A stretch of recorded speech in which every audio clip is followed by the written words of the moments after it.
morning, everybody, and welcome to this live stream of the board's accountability session with the Chief Constable.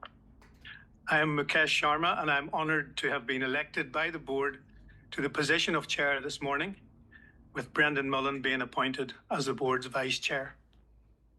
I'd like to begin by placing on record my many thanks to former chair Deirdre Toner, Vice Chair Edgar Jardine, and independent member Janet Gray, whose terms completed at the end of March.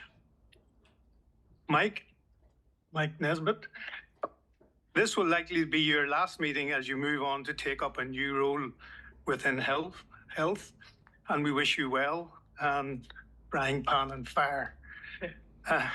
I'd like to formally welcome 3 new independent members who will join the board.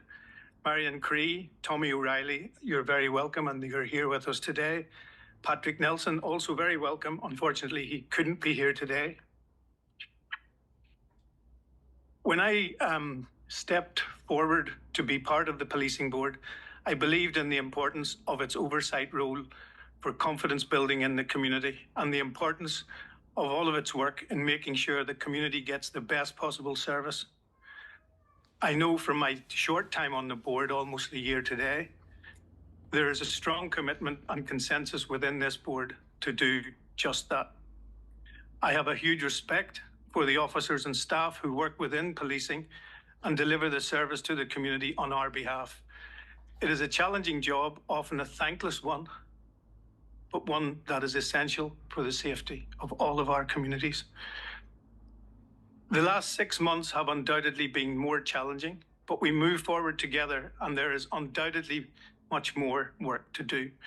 I'm looking forward to working with you, Chief Constable, with your senior team, and with all of those who have a contribution to make to policing. Today, I'm trusting you will be patient as I take up the reins. Thank you for your accountability report, Chief, which covers a broad range of issues. We are at the start of a new financial year, but sadly, we have no new financial good news. The March report from the Criminal Justice Inspector reinforced what we have been collectively saying around the regressive impact of resource reductions on operational resilience of the service, and specifically the future viability of neighbourhood policing teams, which must be at the heart of delivery of a community-focused service. We have published the annual policing plan for the year ahead and will shortly be starting work on developing a new plan for the next 5 years, taking us through to 2030. I will certainly be continuing the board lobby with you, Chief Constable, to the Justice Minister and others on the need for proper funding for policing. But we have and will need to ensure public understanding on how the pressures will impact on actual service delivery and how the service received by the public might well need to be radically reshaped going forward. Chief Constable, can I thank you for delivering on the commitment to provide information requested by the board in respect of the surveillance of journalists and lawyers? The board has agreed that our Human Rights Advisor, John Wadham, should review the information on which that report was based so that board members can be assured that procedures were followed.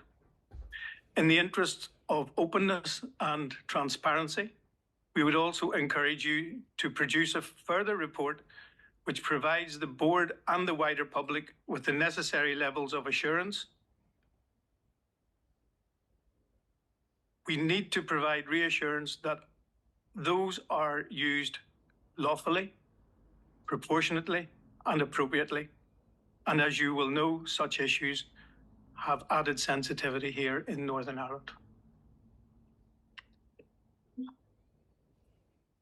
So now we will take some introductory remarks from you, Chief Constable. I would ask if you can keep them brief. We have a very long number of questions today, and then we'll move to those questions. Thank you.